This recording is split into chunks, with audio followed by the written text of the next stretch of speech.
Buenas noches, hermanos. El Señor les bendiga. Dios les bendiga. Buenas noches. Hola, mijo. Estamos contentos de continuar el estudio acerca de Israel, ¿verdad? Y a escuchar noticias y todo lo que está sucediendo allá. Definitivamente hay algo que como hijos de Dios debemos de hacer primero, y es orar, pero también comprender un poquitito a la luz de la palabra qué posición un hijo de Dios debería de tomar. Amén.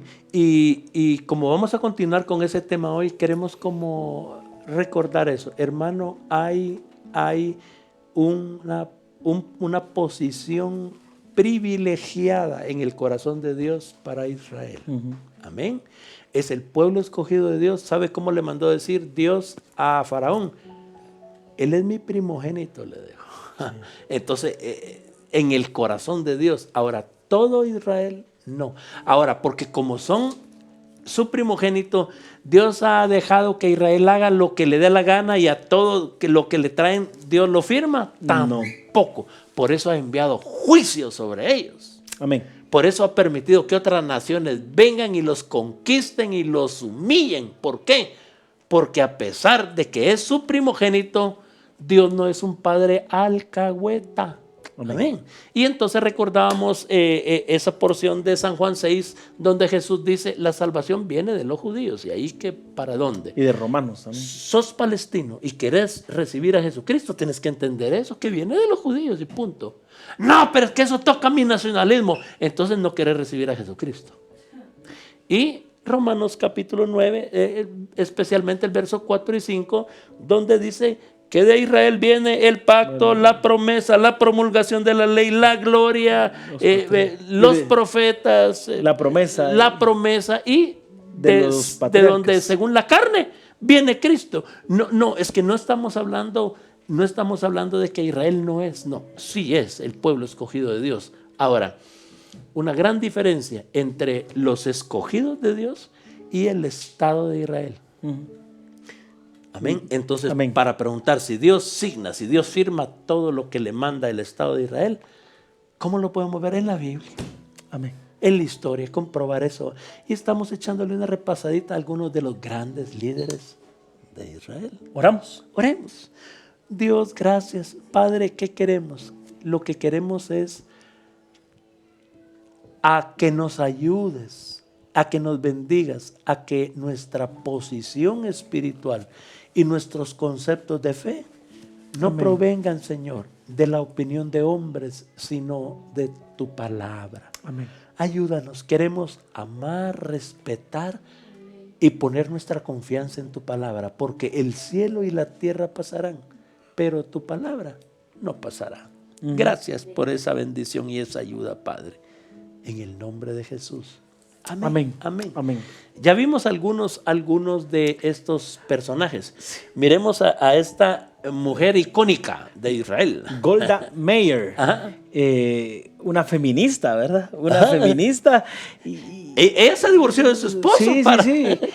Y una en su autobiografía, que se llama Mi vida, en la página 104, yo no era para nada piadosa. Palabras de ella.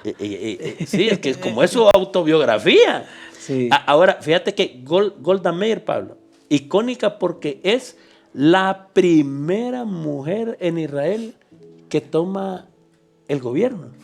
Y la tercera persona en el mundo, la tercera mujer en el mundo. En el mundo. O sea, Golda Meir, una mujer increíble. Políticamente hablando. Porque espiritualmente, ¿qué dijo ella? Yo no era para nada piadosa. Y abandonó a su esposo, le dijo, vos no me importa, a mí me importa la lucha que yo tengo, le dijo. Y en ningún momento en su libro da gloria a Dios por la restauración de Israel.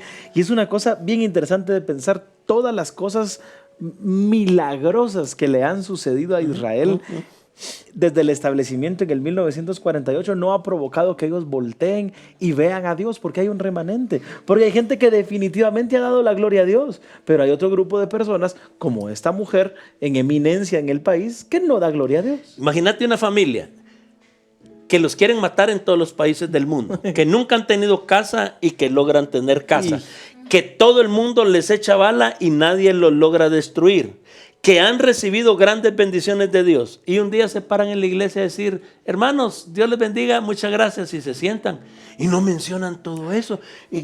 Pero si nos dejan con la boca abierta al ver lo que Dios está haciendo con ellos y ellos nunca lo mencionan, alabando a Dios que permite eso. Es como la gente que en este tiempo que el virus ha estado en el mundo dice, no, yo no me he contagiado porque eso no existe, y en su cabeza torpe no pueden pensar que es porque Dios los ha guardado, ¿eh? Es lo mismo, es exactamente. E Israel, no solamente esta mujer, sino todos los que vimos atrás, no pueden pensar en que detrás de eso está la mano del Dios Todopoderoso que los escogió. Ahora, en ese libro, Mi vida, ella dice cuál es su visión de futuro para Israel. ¿Cómo dice? Dice que Israel siga siendo una democracia próspera y una sociedad apoyada en la justicia social y la igualdad. O sea, que busquemos a Dios, una ciudad, un país que ame a Dios, que respete a Dios. Que viva para Dios, nada. Nada. Miremos a otro icónico. Moshe Dayan, un prominente líder israelí, ministro de defensa, ministro de agricultura, jefe del Estado Mayor de las Fuerzas de Defensa de Israel, comandante en jefe del ejército israelí durante la guerra de independencia israelí, la guerra de los 6 días y la guerra de Yom Kippur. Fue un judío secular cuya fe en Dios era vaga o inexistente.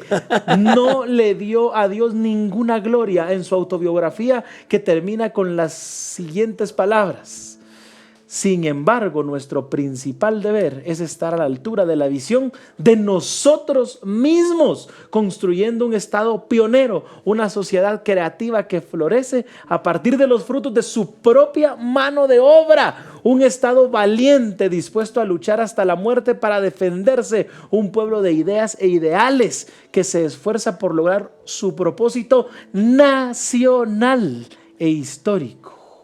Ahora, ¿dónde encontramos eso? Moshe Dayan, la historia de mi vida, Story of My Life, editado en 1976 en la página 621. Él está diciendo ahí, hermano, para un partido secular, esa es una buena visión. Total. Pero no para un hombre que viene de donde viene el Salvador.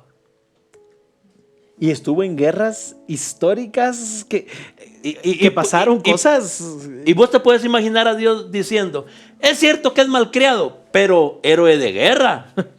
Héroe de la guerra de independencia, héroe de la guerra de los 6 días, héroe de la guerra de Yom Kippur. No me quiere a mí, dice Dios, pero no, hombre, olvídense de eso, aplaudámosle. Jamás va a decir Dios así. Ningún éxito en la vida puede compararse con tu respeto, reconocimiento de Dios. Exactamente. ¿Y cuántas cosas hizo este hombre por el pueblo de Dios? por la nación que Dios eligió. Por supuesto. Y ni aún así puede venir él y tan siquiera aspirar a mandar una su cartita. Miren, salvación, por favor, para mi vida. No, no se puede.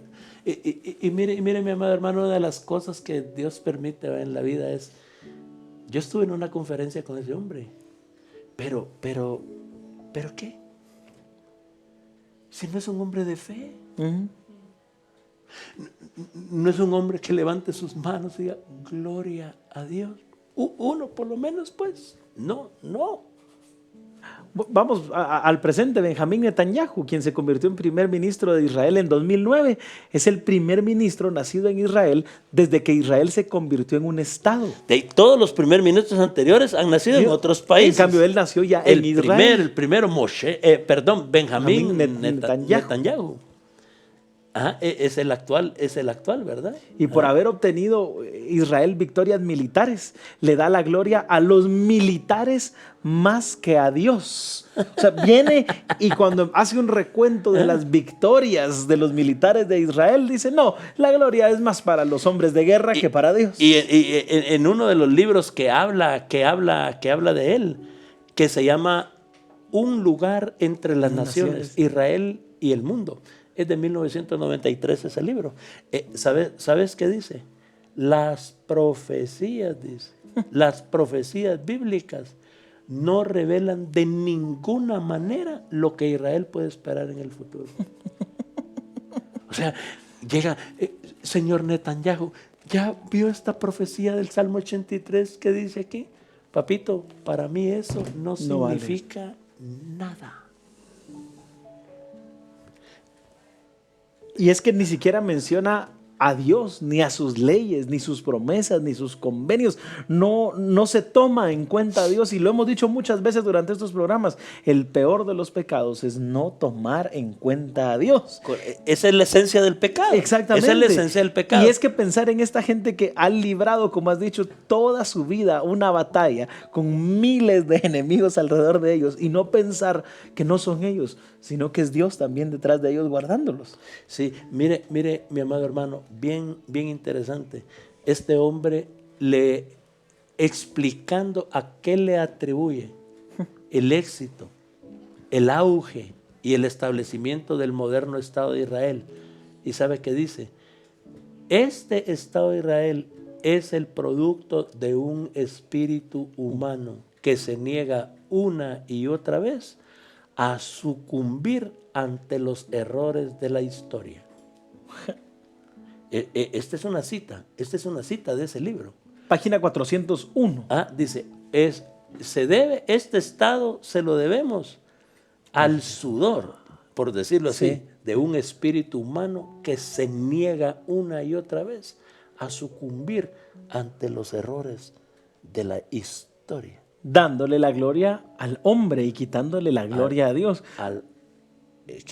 Ahora, definitivamente dentro de la nación de Israel hay gente que le da la gloria a Dios, que ama a Dios, que aman el sacrificio de Cristo. Pero ¿por qué estamos hablando de esto? Porque hay gente en eminencia, gente que ha logrado grandes cosas para el pueblo, grandes avances, líderes prominentes, y que a pesar de que han logrado todo eso, no han volteado a ver al Rey de Reyes y Señor de Señores. Y es más, todavía llegan al extremo de decir, no es Dios, es nuestra habilidad, es nuestro espíritu, es nuestra fuerza. Eso es humanismo.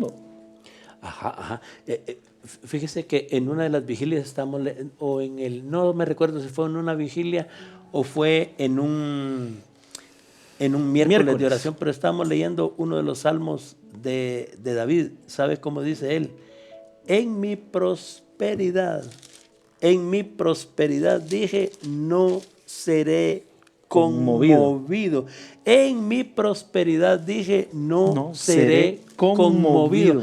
¿Y sabe qué dice? Y entonces dice, comencé a recibir chicotas. Entonces comencé a sentir, dice, lo amargo de las situaciones difíciles. ¿Y sabe qué dice la palabra del Señor?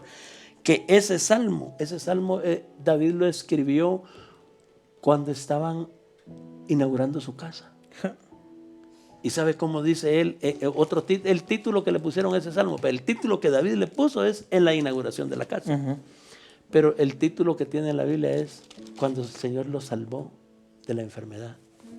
Pero mire, dice, en mi prosperidad. Salmo 16:8 también dice, a Jehová he puesto siempre delante de mí, porque está a mi diestra, no seré conmovido. Mire, Es 16:8. qué interesante. Mire que a Jehová he puesto siempre delante de mí, porque está a mi diestra, no seré conmovido. Mire qué cosa más. Mire lo que más sigue preciosa. diciendo el 9. Se alegró por tanto mi corazón y se gozó mi alma. Mi carne también reposará confiadamente. Mire, esta cita, qué cosa más preciosa que está leyendo. Salmo Pablo? 16:8 y 9. Mire qué cosa más preciosa. Y ahora Salmo 30. Mire lo que dice él en el versículo 6. Salmo 36. ¿Cómo dice? Salmo 36. En mi prosperidad dije yo, no seré jamás conmovido. Y mire lo que dice el versículo 7. Porque tú, Jehová, con tu favor me afirmaste como monte fuerte, escondiste tu rostro, fui turbado. Cuando dije, yo soy el héroe de mi propia vida, como el Señor me quiere firme, viene y me escondió su rostro. Escondió su rostro. Y entonces comencé a ver que no era yo, era Él, que era yo. Hermano, es como ese niño que está acostumbrado a jugar fútbol con el papá. Y el papá se deja meter goles y el papá deja que el niño lo drible. El papá le dice, guau, qué cabezazo, qué tiro más precioso. Y el día que sale de él, el día que sale el niño a jugar contra sus compañeros a de llevar grado, cuero. y entonces el niño dice, pero ¿cómo es eso que con mi papá sí me funcionó? Y aquí no. Sí. Por eso dice Dios, el día que vos te exaltes, vas a ser turbado. Como sos mi hijo, te voy a enseñar que no sos vos. Y esa es una lección preciosa para nuestras vidas. Verlo en Israel y decir, nosotros todo lo que tenemos proviene de Dios. Nuestra salvación es un regalo inmerecido. Que estemos respirando es un regalo. Que tengamos la oportunidad de escuchar la voz de Dios a través de su palabra, de buscarle, de tener esa comunión con el Espíritu Santo. Todo eso es una cosa que no merecíamos y que en su gracia la tenemos. Y en algún momento llegar a pensar que yo puedo hacer ciertas cosas para como torcer el brazo de Dios y que ya tengo yo mucho que ver en lo que está sucediendo y que no es de Dios, es tan delicado. Cuando el apóstol Pablo está escribiendo uno de los tratados más preciosos que el Espíritu Santo le revela acerca de la salvación, la necesidad, la fuente de la salvación y la forma en la que el Señor nos va a salvar, que es el libro de Romanos. Cuando el Señor le declara, le declara esa palabra, hermano, nosotros leemos en el capítulo 1, dice, en el verso 18, miren lo que dice, porque la 1.18 Romanos 1.18. Romanos 1.18. Porque la ira de Dios se revela desde el cielo contra toda impiedad e injusticia de los hombres que detienen con injusticia la verdad. Y es que eso es... Mire el verso 19, porque lo que de Dios se conoce les es manifiesto, pues Dios se los manifestó. Porque las cosas invisibles de Él, su eterno poder, su deidad, se hacen claramente visibles desde la creación del mundo, siendo entendidas por medio de las cosas hechas, de modo que no tienen excusa. Mire qué tremendo, hermano, y sabe qué dice esta palabra, que como no tuvieron en cuenta a Dios, ni le dieron gracias, en cambio cambiaron su gloria incorruptible en por semejanza corruptible, le aplaudieron a la criatura antes que al Creador. Y es lo que estamos leyendo de todos esos líderes de la nación de Israel. Y el versículo 28, para hacer un resumen de lo que dice ahí esa porción. Romanos 1.28. Mire, ¿cómo dice? Y como ellos no aprobaron tener en cuenta a Dios, Dios los entregó a una mente reprobada para hacer cosas que no convienen. ¡Guau! como no aprobaron tener en cuenta a Dios. Dios los entregó. No dice Dios los hizo estúpidos en cuanto a no van a poder aprender las tablas de multiplicar, no van a ser buenos médicos, no van a ser buenos científicos, no van a ser buenos agricultores. No, Dios no está diciendo eso. En cuanto a su concepción de Dios y de su necesidad de Dios, ellos van a ser estúpidos. Eso sí dice aquí la palabra de Dios. Como no tuvieron en cuenta a Dios, Dios los entregó a una mente reprobada. Hermano, hay gente con la capacidad de mandar un rover, como le dicen a esos pequeños robots, carritos que están mandando a Marte. Tienen esa capacidad. Pero si le pregunta, mira, a vos, ¿quién te formó? Dice, una explosión. De un sapo. No, dice, yo de un sapo que se salió del agua y sacó las manos y después se arrastró. De ahí vengo yo. Hermano, y para creer eso, sí se necesita mucha fe, más fe que la que nosotros tenemos. Eso es lo interesante, ¿verdad? Pero ¿sabe qué, mi amado hermano? Por eso dice, ¿cuál es el pecado? No tomaron en cuenta a Dios.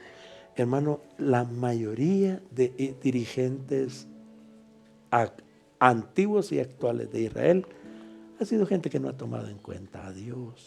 Entonces eso también nos da luz que sus decisiones han sido decisiones, como leíamos, nacionalistas.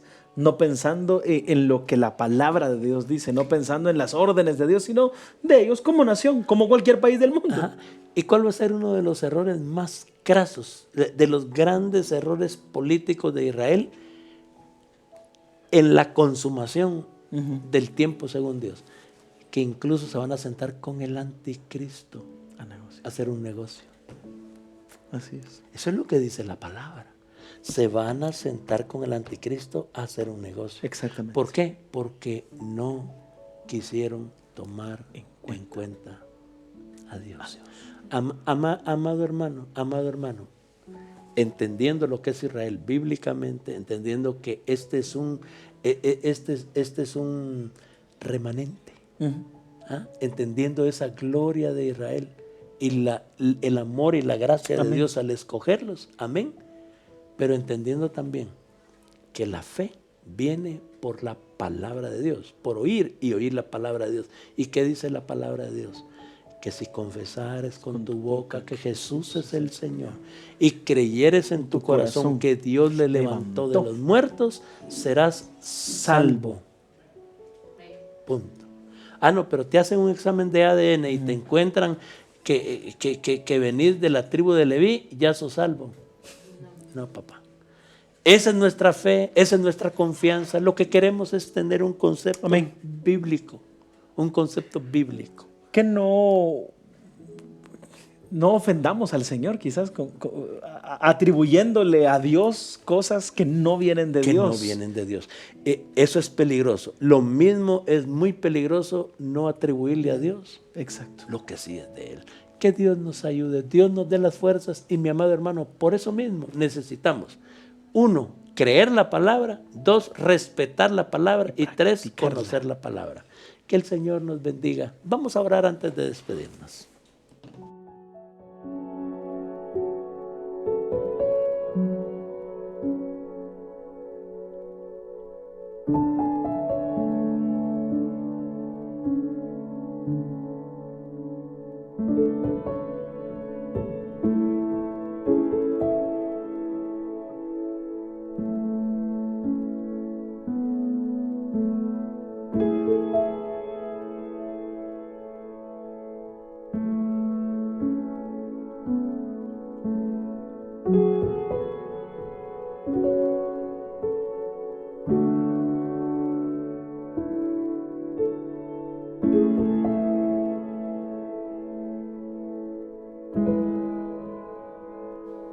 Amén. Amén. Oremos. Padre, gracias una vez más por tus bondades. Gracias por todo tu amor.